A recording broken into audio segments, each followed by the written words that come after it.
Ahora yo les voy a solicitar toda su atención para la enseñanza de este domingo 8 de agosto. Así que les voy a pedir por favor que se detengan, son un poquito más de 25 minutos de enseñanza, y les voy a pedir que ponga toda su atención, su mente, su corazón en lo que el Señor nos va a hablar en esta mañana. No se olvide que estamos, no lo he dicho, pero a ver si alguno lo ha deducido, estamos haciendo una serie de sermones del rey David y de su familia, así que hoy día seguimos con ese cometido. Así que les pido en el Señor que se concentre y pueda aprender de la palabra del Señor. Recuerde que usted la puede volver a escuchar en Spotify, estamos en YouTube, estamos en Spreaker y en otras plataformas que en este momento no recuerdo sus nombres, para que usted pueda volver a escuchar este mensaje. La idea es que pueda escucharlo ahora en directo con nosotros, así que vamos a dejar esta hermosa palabra del Señor. Amén. En 2 de Samuel 12, del 11 al 15, dice así: Así ha dicho Jehová, he aquí yo haré levantar el mal sobre ti de tu misma casa, y tomaré tus mujeres delante de tus ojos y las daré a tu prójimo, el cual yacerá con tus mujeres a la vista del sol. Porque tú lo hiciste en secreto, mas yo haré esto delante de todo Israel y a pleno sol. Entonces David dijo a Natán: pequé contra Jehová. Y Natán dijo a David: también Jehová ha remitido tu pecado, no morirás. Mas por cuanto con este asunto hiciste blasfemar a los enemigos de Jehová, el hijo que te ha nacido ciertamente morirá. Y Natán se volvió a su casa, y Jehová hirió al niño que la mujer de Urías había dado a David, y enfermó gravemente. Para poder comprender el fondo histórico de este pasaje, se hace necesario que recordemos el hecho que desencadena esta serie de desgraciados sucesos en la vida del rey David. David había tomado una mujer que no era suya, y mediante inescrupulosos ardides asesina por tercera mano a su marido y toma a su mujer para sí. Esto evidentemente no agradó para nada a Dios, quien habría mirado desde el cielo con desagrado este hecho infame llevado a cabo por el rey y auxiliado por su general, quien además era su sobrino. Nos referimos a Joab. Si bien es cierto, Dios había dispensado su perdón a David, que de paso debemos señalar que merecía la pena de muerte por tan infame y cobarde acto, las consecuencias de su falta traerían consecuencias que no solo le habrían de afectar a él como rey y gobernante, sino a su familia y a la nación que Dios había puesto en sus manos. La advertencia que hace del 12, 9, 10, que ya la vimos hace un tiempo atrás: ¿por qué pues tuviste en poco la palabra del Señor, haciendo lo malo delante de sus ojos? A Urías heteo heriste espada, y tomaste por mujer a su mujer, y a él lo mataste por la espada de los hijos de Amón, por lo cual ahora no se apartará jamás de tu casa la espada, por cuanto menospreciaste y tomaste la mujer de Urías heteo para que fuese tu mujer. Es terrible, sin lugar a dudas, el juicio que había ejercido Dios y que había puesto en boca de Natán era terrible a los oídos de David. Esta palabra que Natán lleva ante el rey era sin lugar a duda un mensaje de mucha dureza, dado que esa misma espada que él había blandido contra un inocente se volvería contra él. David, si bien es cierto, había sido perdonado, no obstante caería sobre él la disciplina de Dios y habría de aprender con dolor a que Dios no se desecha. El pecado, hermanos, tiene consecuencias horrorosas. Muchas veces aquellos actos que difaman a Dios traen consigo dolor, angustia y pérdidas que pueden ser muchas veces irreparables. Esta profecía, esta palabra que había dado Natán, sin lugar a dudas, que habría de cumplirse indefectiblemente en la vida de David. Se avecina entonces una tormenta para el rey. En el capítulo 13 del segundo libro de Samuel se registra un hecho que pone de manifiesto el nivel de degradación al que descendió un hijo de David. Nos referimos a Amnón. Segunda de Samuel 13, 1, 2 señala de la siguiente manera: aconteció después de esto que, teniendo Absalón, hijo de David, una hermana hermosa que se llamaba Tamar, se enamoró de ella. Amnón, hijo de David, estaba prendado de ella. había sido víctima de una pasión incontrolable. Mire usted, respecto de su hermana, lo que dice el verso 2. Y estaba Amnón angustiado hasta enfermarse por Tamar su hermana. Por ser ella virgen, le parecía a Amnón que sería difícil hacerle cosa alguna. Los deseos incestuosos de Amnón, expresados en una pasión inmoral hacia su hermana, hacían presagiar lo peor. Hermanos, ¿cómo era posible que un hermano albergara tan infames deseos respecto a su propia hermana? La historia agrega algunos detalles sugestivos e irónicos. La frase "estoy enamorado de Tamar, la hermana de mi hermano Absalón", pone en evidencia que la corrupción se había extendido a los vínculos más cercanos, los de la familia. El hecho de David, quiero por favor ponerlo en antecedente de forma inmediata, lo que había hecho David se habría de replicar con funestas consecuencias en la vida de su familia. Mediante un engaño y con el auxilio de un cómplice que lo aconsejó, finge una enfermedad y solicita a su despreocupado padre ser atendido por su virgen hermana. Dice el verso 6 del mismo capítulo 13. Se acostó pues Amnón y fingió que estaba enfermo. Y vino el rey a visitarle y dijo Amnón al rey: yo te ruego que venga mi hermana Tamar y haga delante de mí 2 hojuelas para que yo coma de su mano. Era manipulación y una gigantesca mentira respecto a los deseos que albergaba en su corazón. Estas tortas de hojuela que solicitaba este infame hijo de David, que quería que su hermana le preparara, que lo menciona en el verso 6, se llamaban en hebreo levitod, que significa corazones. No hay completa seguridad del significado del término, pero podría referirse a tortas con forma de corazón. En la palabra en hebreo es lev, o un alimento que tuviese alguna propiedad reanimadora que se daba a los enfermos. En la poesía amorosa, el término tenía una clara connotación sexual. Fíjese lo que dice el verso 10 del capítulo 13 que estamos analizando. Entonces Amnón dijo a Tamar: trae la comida de la alcoba para que yo coma de tu mano. Y tomando Tamar las hojuelas que había preparado, las llevó a su hermano Amnón a la alcoba. Y cuando ella se las puso delante para que comiese, asió de ella, es decir, la tomó con violencia. Y le dijo: ven, hermana mía, acuéstate conmigo. Ella entonces le respondió: no, hermano mío, no me hagas violencia, porque no se debe hacer así en Israel. No hagas tal vileza, porque ¿a dónde iría yo con mi deshonra? Y aún tú serías estimado como uno de los perversos de Israel. Te ruego pues, ahora que hables al rey, que él no me negará a ti. Mas él no la quiso oír, sino que pudiendo más que ella, la forzó y se acostó con ella. Evidentemente que esta expresión "se acostó con ella" tiene una clara connotación sexual. ¿Puede usted notar el profundo grado de infamia y perversión del primogénito de David respecto de su hermana? Cómo la maldad se materializa y se concreta en una acción de violencia sexual tan terrible. Creo que, sin arriesgar a equivocarme, no hay ninguna experiencia más horrible que un abuso de cualquier índole, y en este caso, evidentemente, un abuso de carácter sexual. Tamar describió el hecho como un acto de humillación y vergüenza para ella, como una expresión infame y depravada por parte de Amnón. Sorprende que Tamar haya sugerido que lo correcto hubiese sido oficializar la relación con su medio hermano y pedir la aprobación del rey, a quien curiosamente no menciona como su padre. Este tipo de matrimonios, hermanos, estaba expresamente prohibido por la ley, hasta el punto de poner a los culpables bajo maldición. Puede usted repasar Levíticos 18:9 o Deuteronomio 27:22. Su desconocimiento de la ley era evidente. Por ser hijos de un mismo padre, no era seguro que se pudiera aplicar la ley que ordenaba el matrimonio y una compensación económica en caso de violación, como lo estima también la ley y está consignado en Deuteronomio 22, 28 y 29. De todas maneras, el escritor bíblico insiste en mostrar a Tamar como una mujer inocente que cayó en manos de un infame que solo quería con ella satisfacer sus más bajos deseos. El ataque perpetrado por Amnón degradó a un grado sumo a su pobre e infeliz hermana. ¿Pueden imaginar la angustia de aquella mujer, su honra mancillada y ser expuesta ante los ojos de una indolente sociedad donde la mujer era considerada un mero accesorio? Dice el verso 15 del capítulo 13 que estamos analizando.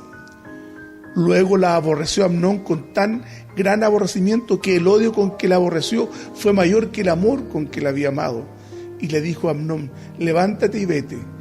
Y él le respondió: no hay razón mayor mal en este de arrojarme que el que me has hecho.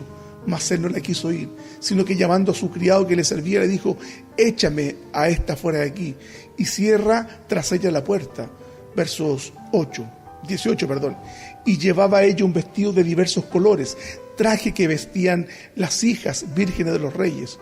Su criado pues la echó fuera y cerró la puerta tras ella. Entonces Tamar tomó cenizas y las esparció sobre su cabeza, y rasgó la ropa de colores que estaba vestida, y puesta su mano sobre su cabeza, se fue gritando. Una de las características importantes del libro de Samuel es la gran cantidad de actores que intervienen en esta historia que nos está narrando. La actuación de Amnón como un enfermo convaleciente fue tan creíble como David era otro actor consumado. No dudó ni un instante y le entregó a su hijo lo que él quería. Le entregó a Tamar sin tener la más mínima percepción que lo que seguía a las intenciones de ese perverso hombre era ejercer violencia contra su propia hermana, y es decir, también contra su hija. Los detalles del diálogo solo sirven para subrayar que Amnón era un completo depravado. Después de cometer el hecho, aborreció a Tamar y la echó como quien echa a un animal. El drama, hermanos, se acentúa aún más cuando nos enteramos de un detalle que el escritor ha reservado hasta ahora. El vestido de Tamar era una túnica especial de mangas largas, pues así se vestían las princesas solteras y que evidentemente eran vírgenes. 13:18. Su vestido ya no correspondía a su condición. La princesa tuvo que dejar atrás su vergüenza y humillación para denunciar el abuso, y lo hizo por medio de 4 acciones que para su cultura comunicaban exactamente lo que había ocurrido. Primero, ceniza sobre su cabello, la túnica rasgada, las manos en la cabeza y el llanto desaforado a gritos. Todos supieron ese día que la hija del rey había sido violada. La valentía de Tamar sigue siendo ejemplar. Este acto de violencia sexual fue absolutamente escandalosa porque ocurrió cuando había rey en Israel y en las mismas narices del rey. La gravedad del asunto fue aún mayor porque David, al enterarse, se enfureció, pero hermanos, no hizo nada. Algunas versiones antiguas contienen una explicación de esa pasividad. David no quería causarle un disgusto a Amnón, ya que lo amaba porque era su primogénito. Este dato probablemente podría explicar narrativamente por qué el rey no hizo nada para defender a su hija, pero tampoco solucionó en absoluto el conflicto moral que se había presentado. Y de aquí en adelante ya lo pongo en perspectiva. David en ningún momento lamentó la violación ejercida sobre su hija, más bien lloró la muerte de su hijo Amnón en manos de Absalón. Nos encontramos entonces ante un segundo escenario: la venganza y sus consecuencias. En la terrible escena ahora aparece otro personaje que tendrá tanta relevancia en los capítulos siguientes de la narración del segundo libro de Samuel. Nos referimos a Absalón. Este hijo de David no había quedado del todo indemne e indiferente al ataque que habría sufrido su hermana por parte de su medio hermano Amnón. Este había guardado silencio y supo reservar su rabia y esperar. Algunos comentaristas suponen que hasta 2 años para vengar la forma en que había sido mancillado el honor de su hermana. Trama un certero ataque y por medio del puñal de sus sirvientes asesina a su hermano. Le da muerte, iniciando con esto una escalada de violencia que habría de traer dolor y ciertamente violencia a la familia del rey. La espada que había matado a Urías el Eteo ahora se volvía contra David, tal y como se lo había predicho el profeta Natán. ¿Qué es lo que nos dice 2 Samuel 13:28? Y Absalón había dado orden a sus criados diciendo: os ruego que miréis cuando el corazón de Amnón esté alegre por el vino, es decir, borracho. Y al decir yo, herid a Amnón, entonces matadle, y no teman, pues yo lo he mandado. Esfuércense, pues, y sean valientes. Fíjense usted cómo arenga para estimular el instinto asesino de sus criados. Y los criados de Absalón hicieron con Amnón como Absalón les había mandado. Entonces se levantaron todos los hijos del rey, montaron cada uno en su mula y huyeron. La estrategia central del plan de Absalón para vengar a su hermana Tamar fue dejar que pasara el tiempo. Habrá necesitado ese hombre mucha paciencia y autocontrol, porque la rabia, ciertamente, que vemos en este acto del crimen respecto de su hermano, nos pone también en perspectiva de que había esperado el tiempo indicado para propinarle certeras puñaladas y estocadas y acabar con la vida del infame Amnón. Durante la espera, Absalón fortaleció su odio y coordinó el plan para asesinar al perpetrador de tan infame acto. Ponga usted atención, hermano y hermana. Amnón había fingido estar enfermo para traer a su hermana y violarla. Absalón hizo una gran fiesta para traer a su hermano y matarlo. ¿Se da cuenta cómo se despliega el talento hipócrita para provocar mediante una manipulación, de la misma manera como lo había hecho el rey David? Tamar había recibido instrucciones de David para que fuera a atender a su hermano. Absalón recibió la bendición de su padre para organizar una fiesta para todos sus hermanos. No sabemos si Absalón escogió la fecha sabiendo que el rey no podría ir hasta allá, o si pensaba asesinar a Amnón en su presencia. Eso evidentemente que no tenemos claridad respecto de eso. Lo que quiero entonces resaltar es cómo la manipulación macabra de David hoy día se repetía con su propia familia. Tal como nos señala Pablo en el libro de Gálatas: no se engañen, el que siembra para la carne, de la carne segará corrupción. Dios no puede ser burlado. Seguimos entonces con este relato terrible. De todos modos, frente a la petición que hizo tanto Amnar respecto de Tamar como Absalón para asesinar a Amnón, David no sospechó nada. En ninguno de los dos casos tuvo la menor asomo de duda o alguna aprensión. La pregunta de David sobre la presencia de su primogénito añadió solo un poco de suspenso e intriga a un relato, hermanos, que mostraba con claridad que el rey no conocía a sus hijos, ni tampoco conocía lo que eran capaces de hacer.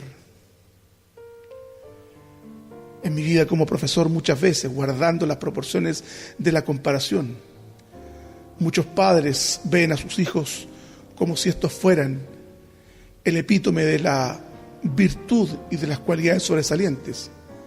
Muchas veces, cuando me tenía que entrevistar con los apoderados en la escuela por algún caso de indisciplina, los padres, cuando yo les describía la conducta de sus hijos, no podían creer que aquel que yo perfilaba mediante ese diálogo profesor apoderado se refería a su hijo.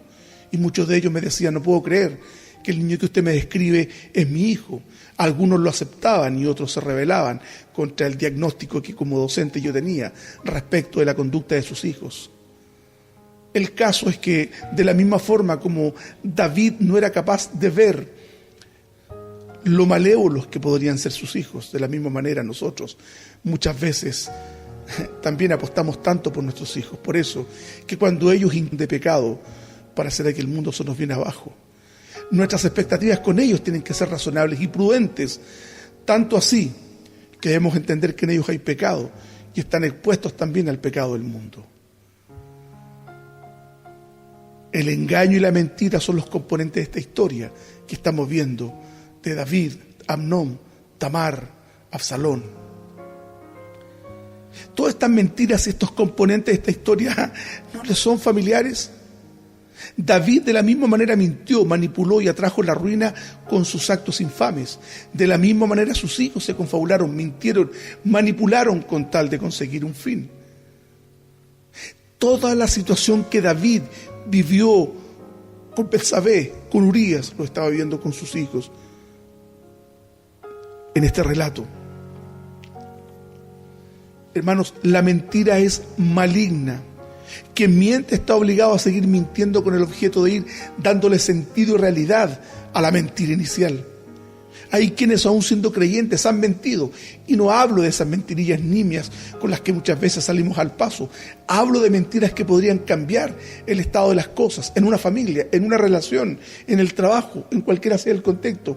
La mentira, hermanos, sin duda que es perversa. En el caso de David, estaba cosechando aquello que él había sembrado, las oscuras mentiras y la trama hipócrita con la que no solo le había robado la mujer a un hombre pobre, sino que además darle muerte a aquel, utilizando para ello un plan macabro y manipulando con tal cometido que dicho plan que había urdido no presentara fallo alguno. De la misma manera que él mintió, sus hijos le mintieron a él. Tengo que recordarles, hermanos, como asimismo le recuerdo a mi propio corazón, que nosotros no somos mejores que David y que nuestra estatura moral no dista mucho del corazón de aquel hombre que, dejando espacio para la maldad, cometió tan horrible crimen. Por eso que tenemos que cuidar nuestra vida, tenemos que cuidar lo que experimentamos, lo que sentimos, lo que miramos y lo que escuchamos. Debemos siempre permanentemente andar bajo el alero del Señor.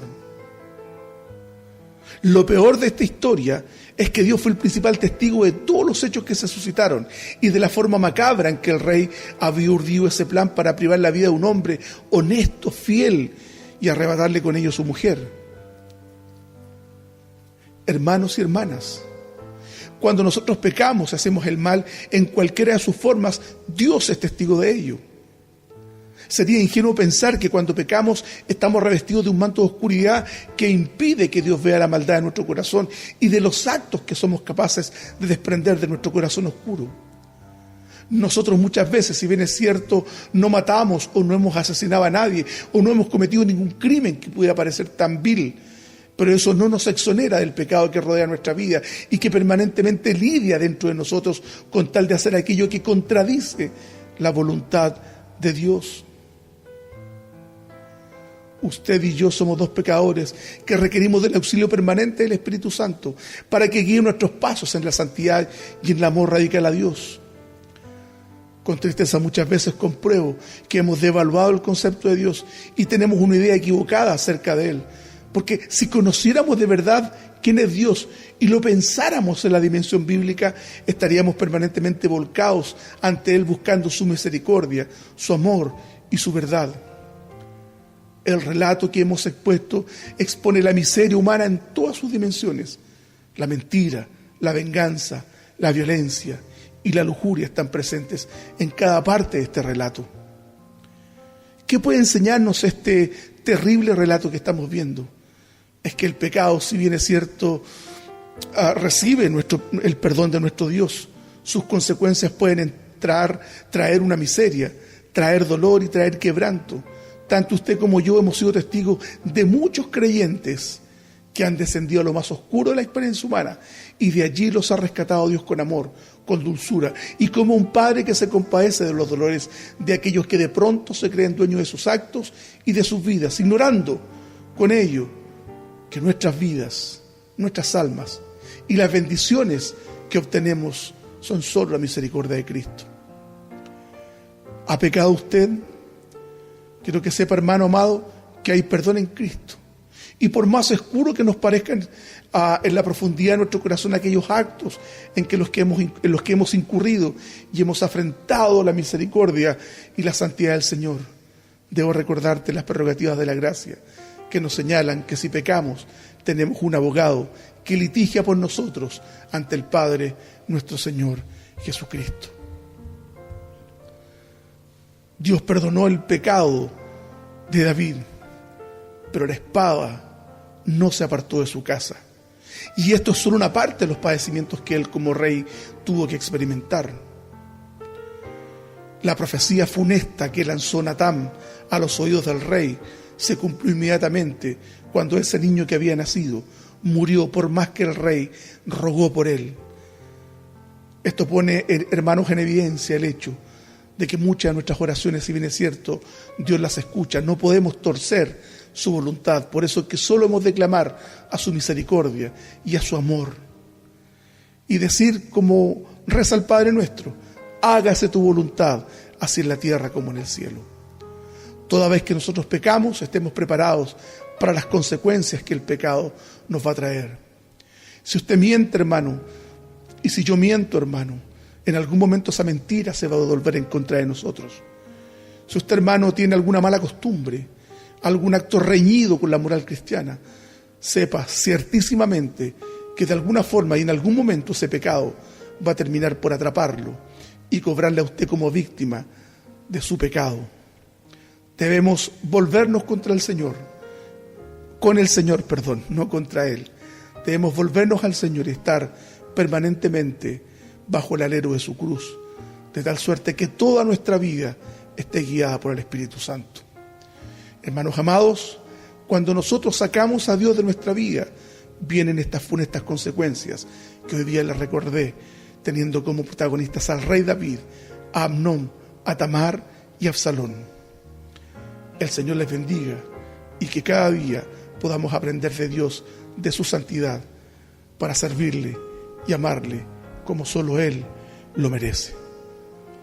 Hermanos amados, a aprender del rey David todas aquellas virtudes que lo caracterizan como un hombre conforme al corazón de Dios, pero también aquellos actos deleznables y terribles donde Él mostró la perversidad de su corazón. Dios les bendiga.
Amén. No seríamos nada sin su gracia.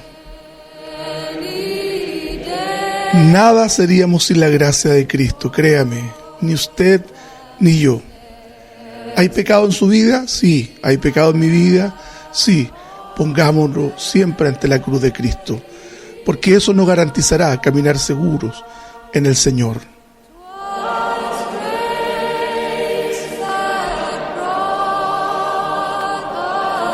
Bendito Dios de toda gloria, que nos ha dado lugar en la eternidad solo por su amor y solo por su misericordia.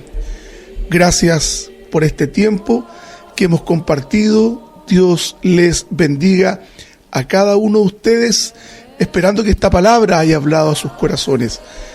En lo que a mí respecta, me despido de cada uno de ustedes, no sin antes saludar a nuestro hermano Pochito y nuestra hermana Natacha, que nos envió un saludo. Saludo nos envía el hermano Pochito, le extrañamos, un abrazo grande para él. Nos reunimos el jueves, estamos estudiando nuestra identidad como congregación reformada. Faltan hermanos que se plieguen a este estudio bíblico, así que están todos cordialmente invitados. El Señor les guarde, les bendiga y cuide esta semana de cada uno de nosotros. Dios les bendiga. Amén y amén.